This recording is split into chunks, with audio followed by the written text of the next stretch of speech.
on va vous montrer une voiture un peu particulière avec Benno Wijnberger, qui est référent hydrogène à la direction des risques accidentels de l'INERIS. Alors, vous avez ici une voiture. Est-ce que vous pouvez nous dire ce que c'est ? Bonjour.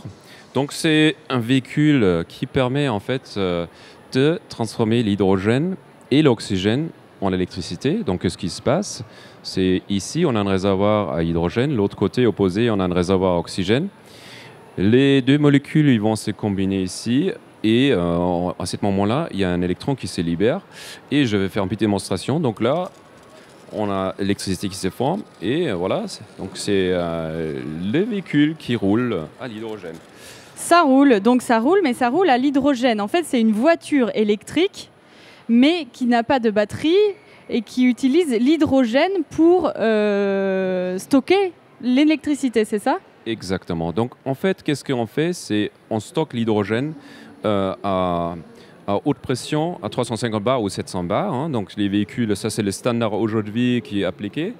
Et donc, il faut d'abord produire l'hydrogène. Donc, pour ça, en fait, on peut utiliser le procédé d'électrolyse qu'on voit ici. Donc, là, on voit des bulles d'hydrogène qui se forment, en fait. Donc là, on renverse la procédure, on prend l'électricité par le réseau et on produit l'hydrogène à une côté et l'oxygène de l'autre côté. Ça veut dire, on prend le lot, qui est H2O, en fait, on rajoute un électron. À ce moment-là, on peut séparer, en fait, les deux molécules et on produit l'hydrogène et l'oxygène.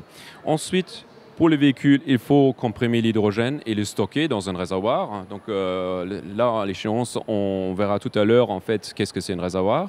Et notre métier, c'est le risque, donc INERIS Institut de risque industriel. Donc du coup, on regarde les risques qui sont associés. Vous avez utilisé le terme d'électrolyse. Donc électrolyse, c'est ce que vous avez dit, c'est-à-dire qu'on utilise de l'électricité pour séparer la molécule d'eau, c'est H2O. C'est ça, et pour produire de l'hydrogène qui lui-même va servir à produire de l'électricité. C'est ça, hein, l'électrolyse. Exactement. On prend l'électricité qui vient par le réseau, on prend cet électron et on sépare en fait les deux molécules dans le lot en fait qui vont ensuite se séparer. Donc qu'on voit ici. Hein, donc une côté l'oxygène, l'autre côté c'est l'hydrogène. Et donc pour l'hydrogène, après la recombinaison, en fait, ça forme le lot. Hein, donc la pile à combustible, elle fait injecter le lot. Hein, donc ça, c'est le gros avantage. L'autre avantage avec les véhicules hydrogène, c'est qu'on peut remplir dans 3 minutes en fait un véhicule avec l'hydrogène. Et donc, du coup, on a une autonomie de 500 à 600 km. Donc ça ne va pas trop changer en fait les habitudes d'utilisateurs aujourd'hui avec un véhicule essence ou diesel. Les voitures à hydrogène, ça existe déjà ?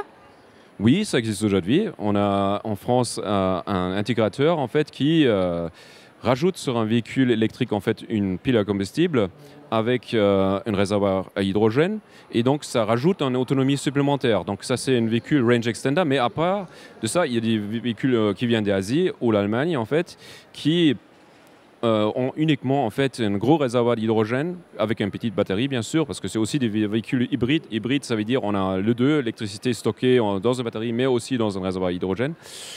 Et voilà, donc ça permet en fait de faire des grosses autonomies et une performance qu'on a habituellement sur un véhicule classique aujourd'hui. Donc l'intérêt de l'hydrogène, on a compris, ça permet d'avoir une grande autonomie, mais ça permet aussi, c'est moins polluant, c'est ça ? C'est-à-dire que ça émet moins de particules qu'une voiture normale. Alors, la seule émission qu'on a sur un véhicule avec une pile à combustible, c'est l'eau.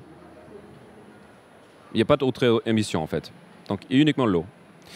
Après, et c'est pour ça qu'INERIS rentre en jeu, ici un danger qui est associé d'un côté à la haute pression du réservoir, et l'autre côté, en fait, lié à l'hydrogène lui-même, en fait, qui est un gaz facilement inflammable, comme le gaz naturel d'ailleurs aussi, comme toutes les autres énergies aussi. Hein, donc l'essence aussi, il y a un danger, il y a toujours un potentiel de danger.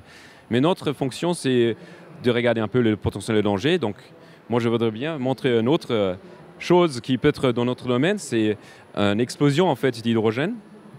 Oula, l'hydrogène, ça a plein d'avantages, mais c'est un peu dangereux. Il faut faire attention, c'est ça. Donc vous allez nous montrer là, au travers de l'expérience, qu'est-ce qui peut se produire avec de l'hydrogène. Alors, voilà. Comment marche cette expérience ? Donc cette expérience consiste qu'on veut chercher les conditions optimales d'une explosion.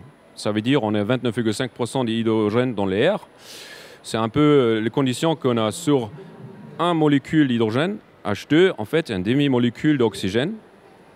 Et donc, à cette condition-là, en fait, l'énergie qu'il faut rajouter, elle est très, très faible pour faire exploser ce mélange-là. Et ça, c'est effectivement un danger assez important qu'il faut maîtriser.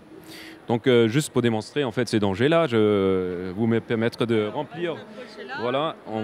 Donc, je vais remplir le réservoir. Ici, donc, le réservoir, il est à 100 cm3. Je vais remplir à peu près avec 30 cm3 d'hydrogène.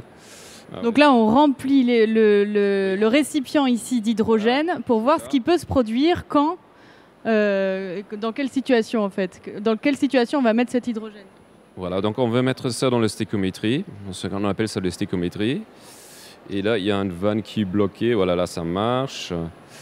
Très bien, donc on est à peu près à 30 cm3 d'hydrogène. Et donc là, on est à peu près dans la stéchiométrie. Okay. Donc, on va bientôt terminer l'expérience. Alors, on crée... Je prends un bâton, je vais le frotter pour les charger électrostatiquement. Et uniquement l'effet électrostatique, il devrait faire amortir cette explosion. Voilà, vous aviez une vidéo qui montre aussi une explosion qui est due à l'hydrogène. Alors, dans ce véhicule, voilà, là on a vu l'explosion, c'était un réservoir qui était exposé à un feu en fait. Et on teste dans cette film-là, en fait, combien de minutes un réservoir peut résister à un feu. Et donc, du coup, il y a un élément de sécurité qui s'appelle thermofusible. Donc, c'est quelque chose qui va s'ouvrir pour justement éviter l'éclatement du réservoir. Et donc, il faut démissionner en fonction de ce temps de résistance feu, en fait, c'est thermofusible.